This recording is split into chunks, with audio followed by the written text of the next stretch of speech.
नुहू जिले में गुरुवार को गर्ल्स फुटबॉल टूर्नामेंट का आयोजन हुआ। यह आयोजन सिक्विन संस्था की ओर से आर.के. इंटरनेशनल स्कूल सलम्बा के प्रांगण में हुआ। यहां 20-25 लड़कियों की टीमों के बीच फुटबॉल टूर्नामेंट का आयोजन कराया गया, जिसमें नुहू व दिल्ली की टीम के बीच फाइनल मुकाबला खेला गया। टूर्नामेंट में दिल्ली की टीम विजेता रही। आपको बता दें कि नुहू में करीब 15 साल से गैर सरकारी संस्था सिक्विन संस्था काम कर रही है। इस संस्था के संस्थापक और अध्यक्ष जम्मू कश्मीर के पूर्व मुख्यमंत्री फारूक अब्दुल्ला की बेटी सारा अब्दुल्ला है, जो कि गुरुवार को नुहू में हुए गर्ल फुटबॉल टूर्नामेंट में पहुंची। सारा अब्दुल्ला ने कहा कि संस्था पिछले करीब 15 सालों से नुहू, मेवात, जम्मू कश्मीर, दिल्ली, उड़ीसा राज्यों में लड़कियों के उत्थान और खेलों को बढ़ावा देने के लिए काम कर रही है। नुहू जैसे पिछड़े जिलों की लड़कियों को खेलों के माध्यम से आगे बढ़ाने का संस्था काम कर रही है। मैंने और लॉरा मैम ने एक संस्था खोला, जो हम ये काम करते हैं इंडिया में, दिल्ली में भी, यूपी में भी, राजस्थान में भी, और हम बाकी स्टेट्स में भी। हम क्योंकि 15 साल हुए हैं और हमको ये जानकारी मिली है कि जो हम काम कर रहे हैं वो वाकई बहुत सक्सेसफुल प्रोग्राम निकला है। शुरुआत में तो वो चीज़ पता चलता नहीं है, हमारे ख्वाब तो थे बहुत सारे, लेकिन हम वो कर पाएंगे ऑन द ग्राउंड, जैसे हम बोलते हैं ना, ग्रास रूट्स में वो हो जाएगा या नहीं। और 15 साल बहुत कुछ हमने सीखा है, बहुत कुछ हमने देखा है।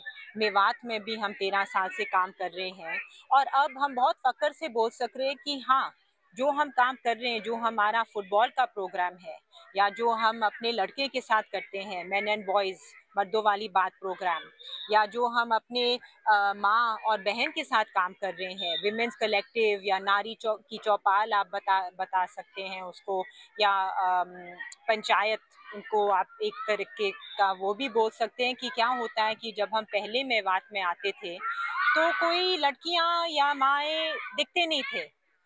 आप सोच सकते हैं कि जैसे चौपाल में आदमी लोग बैठते थे, लड़कियां तो नज़र नहीं आई। लेकिन आज इतनी बड़ी बदलाव है कि यहाँ पे मैदान में, खुले मैदान में हमारी बच्चियां फुटबॉल खेल सकते हैं। उसका मतलब है कि ये नहीं कि लड़ाई करके आ गए हैं, उनके घर में वो सपोर्ट मिल रहा है। उनके दादा दादी बोल रहे हैं अपने बच्चे को कि हाँ जाओ, तुम्हारे लिए भी अच्छा होगा और पूरी परिवार के लिए अच्छा होगा, और जो परिवार के लिए अच्छा होगा तो नूह के लिए अच्छा होगा, जो नूह के लिए अच्छा होगा मेवात के लिए हरियाणा, हरियाणा के लिए इंडिया। तो ये जो भी है, एक छोटे कदम से हम शुरुआत हमने किया जामिया में, लेकिन अब तो हमने कहा कि अब यहाँ नहीं रुकेंगे।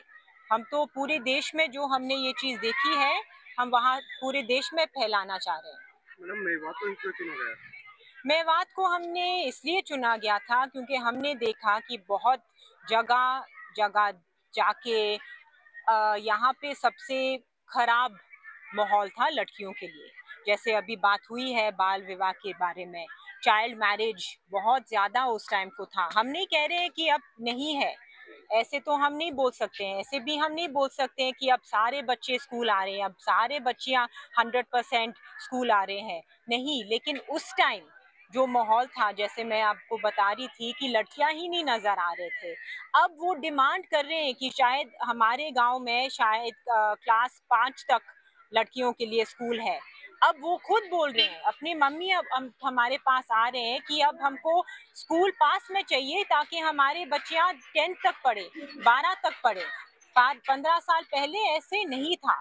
इसलिए हमने कहा कि जो भी हम यहाँ पे कॉर्पोरेट्स के साथ काम करें, सरकार के साथ काम करें, डीसी ऑफिस के साथ काम करें, ये बदलाव के लिए हम आए थे यहाँ पे कि जो सीक्वेंट हेल्प दे सकते हैं हम यहाँ पे करेंगे। तो मैडम, उन बच्चों के लिए वैसे मैं तो देख सकती हूँ कि जो हमारे बच्चियाँ हैं, आप उनसे मिले, जो हमारे लड़के हैं उनसे मिले, वो ही संदेश दे रहे हैं इतने अच्छे, वो ही अपने मुंह से बोल रहे हैं कि आप आइए और हमारे घर में आइए, हमारे गांव में आइए। जो लड़के लोग हैं वो बोल रहे हैं कि हमको ये सब नहीं चाहिए, हिंसा बहुत गलत है, कि हम अपने बहनों को सपोर्ट करेंगे, हम उनको हाथ पकड़ के स्कूल लेके जाएंगे। क्योंकि अगर एक लड़का बहुत प्यारी तरीके से बोल रहा था कि मेरे भी ख्वाब हैं, मैं भी चाहता हूँ कि मैं कुछ करूँ, मैं भी एमएलए बन जाऊँ, मैं भी डॉक्टर बन जाऊँ, तो मेरी बहन को भी बनना चाहिए, क्यों नहीं बनना चाहिए। और लड़कियां भी बोल रहे हैं कि हम सबको साथ लेके चलेंगे, और हम भी आगे बढ़ेंगे।